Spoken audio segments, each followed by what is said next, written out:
السلام عليكم، تحية طيبة لكم أحبابي في درس جديد. تعلم رسم المناظر الطبيعية بالفرشاة وألوان الأكريليك. درس جميل وبسيط. قبل ما نبدأ في الحلقة ما تنسوش أحبابي الاشتراك في القناة والضغط على زر لايك وتفعيل زر الاشتراك. وعلى بركة الله لون السماء باللون التركواز الأخضر والأزرق والأبيض. ولاحظوا التدرج اللي درت على مستوى وسط اللوحة. مقياس اللوحة 50 سنتيمتر على 30 سنتيمتر. تدرج خفيف لتحت بإضافة اللون الأبيض، ونحاول نغمق اللون بإضافة الأسود والأصفر. ولاحظوا التغير اللوني هنا كيفاش بدل ليا التدرج. غادي ندمج هذا اللون مع اللون الآخر ونحصل على تدرج خفيف، ثم نضيف الأزرق والأسود والبنفسجي والأخضر على نفس اللون ونديرو في خط افقي لتحت وندرجو من التحت للفوق. الفوق درجت من الفوق لتحت غادي ندرج من التحت للفوق. ولاحظوا كيفاش ضفت اللون الاخضر على نفس التركيبه ديال اللون لتحت. ضفت اللون الاخضر وعطيته الابيض ودرجته. شوفوا التركيبه باش الرسم مروج وسنابل خضراء غتكون بمثابه حقول او حقل في هذا المنظر الطبيعي. حاولت ندير موتيف ديال سنابل الفوق، ثم نفس اللون اللي درته الفوق نديروه لتحت. كيبقى اللون الغامق وسط، لتحت غنديرو باللون الاسود. نفس العمليه، خط افقي وبساط غتكون حتى هي مروج في مقدمه الصوره. هذه التهيئه ديال الالوان غتكون في الخلفيه، لذلك نبدا بها هي الاولى باش تسهل عليا المأموريه ديال المرحله القادمه. شوفوا الان كيفاش عطيت لي اللون الاسود. نفس التركيبه ديال اللون غندير السحب الفوق، نضيف عليها الاسود باش ندير السحب الفوق. كيف ما كتشوفوا ندمج بادماجه خفيفه، وان كان اللون شيئا ما غامق، ولكن من بعد من غتنشف الالوان غتشوفوا كيفاش غتخدم هذه الخلفيه في اظهار هاد السحب في المنظر. لاحظوا على الجوانب ديال اللون غنضيف اللون تيركواز بنكهه اللون الاصفر. نفس تركيبه اللون اللي في الخلفيه غنضيف ليه الاصفر، غيعطيني هاد التركيبه. وندير سحب كذلك لتحت، غترخي ظلالها على السماء، بالتالي غتعطيني التدرج وغتبين لي سحابه خارجه من الجوانب. لاحظوا اللون وطريقه توزيعه كالسحب على هذه المستويات كيف ما شفتوا بفرشاه الانجولو. ندمج الالوان مع لون السماء، ثم نرسم السحب باللون البنفسجي والازرق والابيض. وغنملأ السماء بهاد الالوان وبهذا الشكل ديال السحب اللي كتشوفوا فيها. نحاول ندير واحد التركيبه ديال السحب طويله على الجهه اليسرى اولا وبهذا اللون، ثم نخفف اللون باضافه الابيض على نفس التركيبه، يعني البنفسجي والازرق، ونديرها من الفوق باش نبين اضاءه. شوفوا الفرشاه وحركه الفرشاه والطريقه ديال تدوير الفرشاه. هذا لون غمقته شيئا ما، غادي يكون سحب كذلك غامقه شيئا ما وفيها تاثير اللون ديال الظل اللي كاين الفوق اسود. ثم نبدا نخفف في الاتجاه ديال اليمين باضافه اللون الابيض مع الازرق. تركيبه ديال السحب طويله في هذا الشكل، غتمشي كلها بهذا الشكل. نحاول نملأ بها وسط اللوحه والمنظر والجوانب كذلك. نفس الطريقه غندير سحب لتحت مظلله كذلك فيها الانعكاس ديال اللون الاسود، ثم نخفف على الجهه اليمنى وهكذا. نحاول ندير تقريبا نفس الحركه باش نرسم هاد السحب. ولاحظوا كيفاش كتمشي طويله منحانيه شيئا ما للفوق. نحاول دائما نغير الزوايا او الاماكن ديال هاد السحب باش ندير غناء ديال السحب، وفي نفس الوقت حتى الحركه ديال السحب تكون متغيره ماشي على نفس الريتم. ضروري ندير شي تغييرات باش نبين حركه السحب في السماء. الجهه اليسرى كذلك لاحظوا بنفس اللون، يعني البنفسجي والابيض وشيء من الازرق خفيف. وسط كذلك غنضيف الابيض باش نبينه ونبدل حركه السحب. لاحظوا كيفاش نحاول ندير لهاد السحب باش نأسسها في السماء. ندمج ادماجه خفيفه لتحت، ثم ندير سحب اخرى خفيفه كذلك فيها الابيض. شوفوا الحركه ديال السحب كنغيرها، لان من بعد هاد السحب غتبان مني غنبدا ندير في التفاصيل الاخرى غادا تبان، وغتبان اهميتها بهذه الطريقه وبهذا الشكل. لذلك كنحاول دائما نقطعها ونديرها سحب بقع فقط كيف ما شفتوا، ما كنرابطهاش باش تعطيني واحد الشكل من بعد غتشوفوه. ثم نعطي اضاءه باللون الابيض للسحب الاولى باش نبين السحب بشكل قوي من الفوق، لان الخلفيه ديال اللون راه اسود، لذلك هذا اللون غادي يبان وغينعكس حتى على اللون التيركوز اللي كاين في السماء. شوفوا التدرج اللي عطاتو السحابه الاولى اللي كنت قلت لكم عليها اللي هي سوداء، شوفوا كيفاش بانت الان مع التدرج ديال السحب اللي على الجهه اليمنى واليسرى والتدرج الخفيف اللي كاين في خط الافق. الان غنبدا ندير في خلفيه ديال الاشجار غتكون في خط الافق مباشره. لاحظوا الحجم ديال الاشجار والنوع والتغير النوعي هنا، لاحظوا اشجار متنوعه وحتى في الشكل والحجم. نحاول نغني بهذه المساحه وشوفوا الفارق اللي غادا تصنعوا لنا هاد الاشجار في هذا المنظر، كيفاش غتغير من الكاريزما ديال المنظر الطبيعي. وشيئا فشيئا ردوا البال للسحب اللي دوينا عليها من قبل، كيفاش غادا تعطي اضافه لهذا المنظر الطبيعي بمجرد ما نبدا في التفاصيل الاخرى. غنبدا نخفف الان في اللون الاخضر باضافه الاصفر، درته في الاول غامق يعني عطيته اللون الاسود بقوه.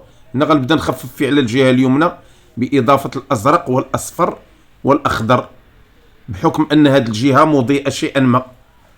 ثم غنضيف اللون الاخضر الان مع الاسود امام الاشجار باش نبين كذلك بعض الحشائش والاشجار في هذه المساحه. غتكون مالئه هذه المساحه وغتعطي غنى للعناصر الاخرى. لاحظوا الفرشاه الانجولو الطويله اللي كتشوفوا الان. نحاول نملا هذه المساحه كلها بنفس تركيبه اللون ورسم الاشجار. لاحظوا الحجم ديال الاشجار بالمقارنه مع الاشجار الاخرى، ولاحظوا اللون والفارق ما بين الالوان. مقدمه دائما الامام كيكون اللون قوي شيئا ما. غنرسم شجره الان باللون الاسود، ولاحظوا الفرشات ديال لسان الطير وكيفاش غادي نبدا نحدد في معالم الجذوع اولا ثم من بعد الاوراق. لاحظوا عمليه تحريك الفرشاه وطريقه رسم هذه الجذوع. كنبدا دائما بطريقه هرميه. الحجم ديال الجذع لتحت كيكون شيئا ما سميك وغادي نرقق فيه كيف ما شفتوا، لان الراس ديال الفرشاه رقيق كيعطيني القابليه باش نخدم هذه العمليه. لاحظوا حاولوا تلاحظوا هذه العمليه ديال انسيابيه الفرشاه في تحديد هذه المساحه او الشكل ديال الجذوع. من التحت كنبدا نتم غادي طالع ونرقق في الخط باش تعطيني هذا الشكل ديال الجذوع بهذه الطريقه. ثم نملا المساحه ديال الشجره بجذوع كثيفه وكثيره، لان غتكون الفوق اوراق غتكون شاده في هذه الجذوع. لذلك خصني نكتف الجذوع باش نبين هذا النوع ديال الاشجار اللي في هذا النوع ديال الطبيعه. لذلك نحاول نحدد المعالم ديال الشجره بدقه اللون الاسود والاخضر باش نرسم الاوراق الفوق. شوفوا عمليه توزيع اللون من الفوق. غنمشي على مساحه دائريه من الفوق باش نحدد هذه الكتله ديال الاوراق الفوق بوحدها، ولتحت كذلك ندير مساحه ديال هذا اللون باش نعطي في النهايه الشكل ديال الشجره مكتمل. ولاحظوا كنحاول نجيب هذا اللون داخل الجذوع باش تبان شاده في الجذوع وتبان الاوراق من الشجره وتكامل وانسجام ما بين الاوراق والجذوع. لاحظوا الضربات ديال فرشاه الانجولو كيفاش كندخل ما بين الجذوع. بطبيعه الحال كنخلي الشكل ديال الجذوع باين وواضح. لتحت كذلك غنبدا نوزع هذا اللون باش ندير اوراق اخرى. كنحاول نغمق احيانا اللون واحيانا نخفو باش نعطي الجهه اللي فيها الاضاءه والجهه اللي فيها العمق اللوني. لاحظوا نحاول نكرر هذه العمليه. الى لاحظتوا الجهه اليسرى غادا تكون معرضه للاضاءه اكثر، لذلك درت اللون فاتح على الجهه اليسرى. ثم الرسم هنا بيت باللون الاسود، ندير ليه الظل ديالو ونخليه حتى ينشف، ونعاود من بعد ندير العمليه ديال توزيع الاضاءه والتفاصيل بفرشاه الانجلو. لاحظوا فرشاه الانجلو كيفاش كتحدد ليا الشكل. غنبدا الان في الاضاءه، غنتظر الشجره تتنشف باش تعطيني السهوله في توزيع الاضاءه. غنعطي اضاءه للاشجار اللي في الخلفيه، غادي نخفف اللون باضافه الاصفر والابيض، ونفس التركيبه ديال اللون الاول غنضيف على هذا الاصفر والابيض، نعطي اضاءه على الجهه اليسرى. دائما هنا العنوان هو الاضاءه جايه على الجهه اليسرى، لذلك نوزع الاضاءه على الجهه اليسرى. لاحظوا التوزيع وطريقه التوزيع بفرشاه الانجلو. العمليه الاولى ديال التوزيع لون خفيف وقريب من الدرجه الاولى باش ندير تدرج، ونبدا نخفو باضافه الابيض والاصفر تدريجيا. غتشوفوا هذه العمليه من بعد. دائما نعطي اولا الدرجه الاولى ثم نضيف الدرجه الثانيه، لاحظوا باضافه الاصفر والابيض، وهكذا نبقى ندرج في اللون شيئا فشيئا حتى نحظى بالاضاءه الاخيره اللي غتزين لي المنظر الطبيعي ديالي. نمشي لجهه البيت باش نوزع الحشائش اللي كنت قضيت عليها مني رسمت هذا البيت، لذلك نعطيها مساحه ما بقاتش كتبان، غنعطيها مساحه، بالتالي نحدد لها المساحه اللي كانت فيها وتبان اكثر انسجام مع البيت، ويبان حتى الشكل ديال البيت واقعي وطبيعي ومعقول. ونوزع الاضاءه على الحشائش اللي رسمت الان باللون اسود واخضر، نعطي اضاءه بالاصفر والاخضر والازرق والابيض. وشوفوا اللون، لاحظوا اللون راه تقريبا من نفس عائله لون السماء، لان الانعكاس دائما كيكون راجع لالوان السماء والمحيط العام ديال المنظر الطبيعي. كذلك الاشجار اللي في الخلفيه غنعطيها الاضاءه بهذا اللون. ولاحظوا التركيبه ديال اللون، لاحظوا كيفاش كيكون اللون مع الخلفيه ديال السماء، انسجام رائع ورهيب، كيعطيني واحد الكوكتيل ديال الالوان، واحد التناسق وتماسك لوني رائع كما ترون. نمشي للشجره الان، نفس التركيبه ديال اللون غادي نديرها الفوق، اخضر بنكهه هاد التيركواز اللي كتشوفوا فيه. دائما الجهه اليسرى، غنخلي الجهه اليمنى غامقه شيئا ما، لان الظل على الجهه اليمنى والضوء على الجهه اليسرى. لاحظوا التوزيع ديال الاضاءه في هذا المنظر. بطبيعه الحال غندير واحد الاضاءه على الجهه اليمنى خفيفه باش ما تبانش واضحه، لانني كنستهدف الجهه اليسرى اكثر. لاحظوا التوزيع دائما، ولاحظوا الان اضاءه خفيفه كما ترون ما كتبانش لان من نفس عائله ذاك اللون، الا انني خففتها شيئا ما. نعطي موتيف للجوانب ديال الشجره، لاحظوا باش نحدد ليها الاوراق وتبان واقعيه كيف ما كتشوفوا. ثم نضيف اللون الابيض والاصفر باش ندير اضاءه اخيره، وهنا غندير طبقتين فقط باش دائما كما اقول دائما ونكرر العمليه باش ترسخ عندكم. ما كنكثرش من الوان التدرج باش نساعدكم حتى نتوما ما يكونش العمل ثقيل، وتحاولوا تقلدوا كاع هاد الفيديوهات وتعلموا منهم بطريقه سهله. لاحظوا العمليه ديال توزيع الاضاءه على الجهه اليسرى. ندير كذلك اللون اصفر واخضر، غنديروا تحت هذا الابيض باش يبين تدرج لوني رائع ويعطي انعكاس هنا في هذه الجهه ورفلي ديال الاضاءه وديال السماء. كذلك على الجهه اليمنى غنوزع توزيعه خفيفه للاضاءه بنفس الفرشات، يعني فرشاه الانجلو. نعاود ندعم الخلفيه ديال الالوان باضافه بعض تاثيرات ضوئيه رائعه. شوفوا كيفاش بانت الان وكيفاش عطات شيئا فشيئا كتظهر المعالم ديال المنظر وواقعيه المنظر بضربات بسيطه جدا وسهله. الوسط غندير لون اسود باش نحدد الشكل ديال الحقول والمروج غتكون في هذا المنظر، غتعطي واحد اللمسه ودفعه اخرى لهذا المنظر الطبيعي. ثم غتشوفوا هاد الضربات اللي كندير الان كيفاش غادي تترجم هذا المنظر الطبيعي وغتحدد المعالم والابعاد ديالو. الان تحددت لي معالم مروج وحقول في هذا المنظر. التحت غتكون بحال تكمله لهذا المروج. وسط من اللون اللي درت الفوق غتكون مساحه محدده لمروج وحقول في هذا المنظر الطبيعي. نبدا نعطي في الاضاءه باللون الاصفر والاخضر والتيركواز اللي في لون السماء. لاحظوا اللون راه نفس اللون تقريبا ديال السماء، كيعطي لي انعكاس رائع على هاد السنابل وهاد الحقول. شوفوا الضربات باش نحدد الحقول والسنابل من الفوق لتحت، ونحاول دائما نكرر العمليه ديال جر الفرشاة.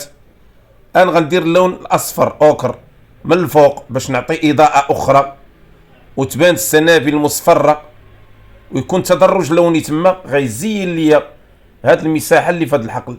لاحظوا ضربات رائعه وجميله وبسيطه وسهله. نحاول نكررها ونضرب بضربات خفيفه ونحتاط على هذه المساحه باش نخلي حتى الخلفيه ديال الالوان باينه والشكل ديال الحقل يبان والتدرج اللوني في نفس الوقت. لاحظوا تكرار ديال العمليه. غنغير اللون الان باش نجي للمساحه الغامقه وندير فيها بعض الجرات الخفيفه باللون تيركواز والاخضر والازرق. لاحظوا ونخلي المساحه ديال اللون الاسود لاحظوا باينه. شوفوا الان كيفاش بان الحقل، كيفاش بانت هذه المساحه ديال الحقل ولا اروع بضربات بسيطه. كذلك لتحت غندير لون تيركواز متغير. هاد الالوان راه كلها كاينه في السماء، غنضيف عليها الازرق والبنفسجي عطاتني هاد الدرجه ونديرها في المساحه اللي بقات. الان راه بانت المساحه المحدده ديال الحقل، ثم نضيف اللون الازرق والاخضر والبنفسجي على نفس اللون التيركواز اللي وزعت، ونبدا ندير في نفس العمليه لتحت باش نبين انعكاس ضوئي اخر لهاد السنابل وتبان الحقول امتداد لهذا الحقل. لاحظوا الا ان هذه الجهه فيها انعكاس من نوع والجهه الاخرى فيها انعكاس من نوع. الا لاحظتوا معايا هذه الجهه كلها فيها انعكاس غامق، لان الجهه ديال الحقل الاولى كانت اقرب من السماء كتعطي الاضاءه بهذا الشكل. هنا في مقدمه الصوره عندها التاثير ديال اللون اللي في مقدمه الصوره اللي هو بساط اسود كيف ما كتشوفوا، اللي غيكون عباره عن حشائش ومروج كذلك في مقدمه الصوره. لاحظوا هنا كيفاش بديت كنغير في هاد السنابل بالالوان وحتى الاشكال باش نبين شظايا فقط ديال السنابل عندها انعكاس اخر وتكون امتداد لهذا الحقل. ثم نجي لمقدمه الصوره باش نبدا نرسم في حشائش باللون الاسود. لاحظوا بالفرشاة كيفاش كندير دائما باللون الاسود، وغندرج اللون الاخضر نحو الاضاءه نعطيه واحد المساحه فيها شيئا من اللون الاخضر.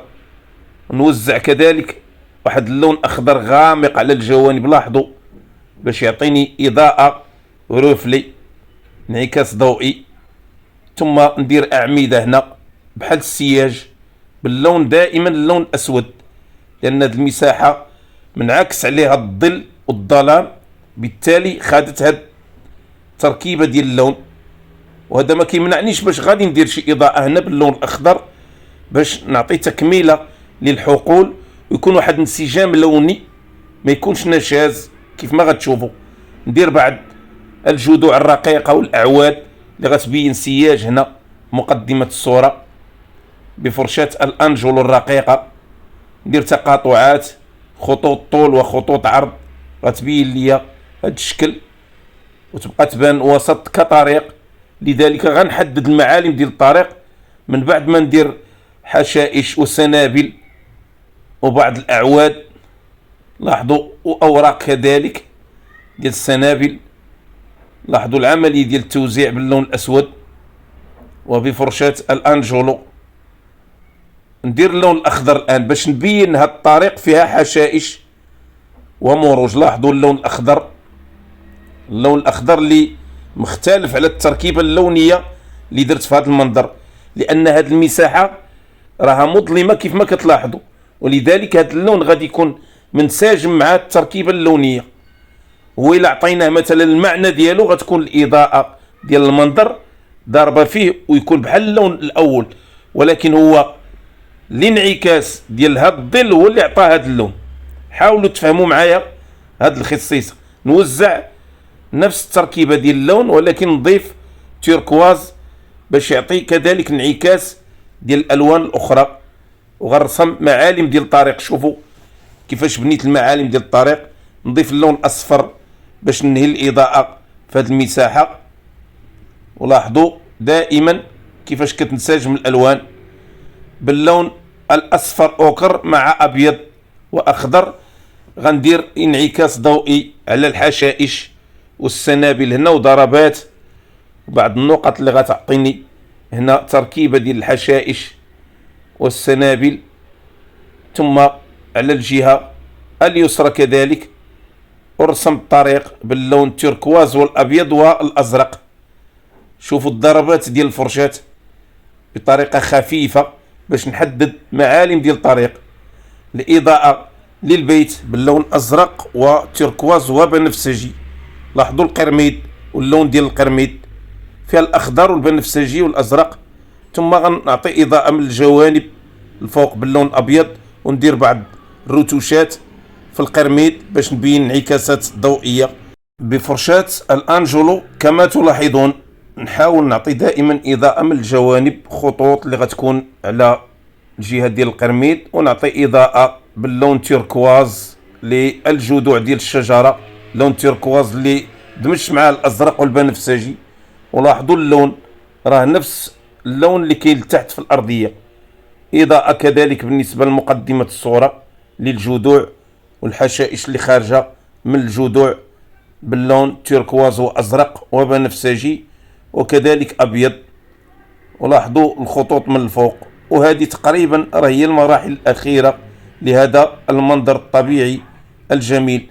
كنتمنى من الله تكونوا استفدتوا وخديتوا مفيد وجديد في هذه المرحلة ديال الدرس. ما تنسوش أحبابي دعم القناة بالاشتراك وبالضغط على زر لايك وتفعيل زر الجرس. وكنشكر دائما أحبابي المتتبعين لقناتي، المشجعين المحبين المتواصلين. استودعكم الله. السلام عليكم ورحمة الله وبركاته.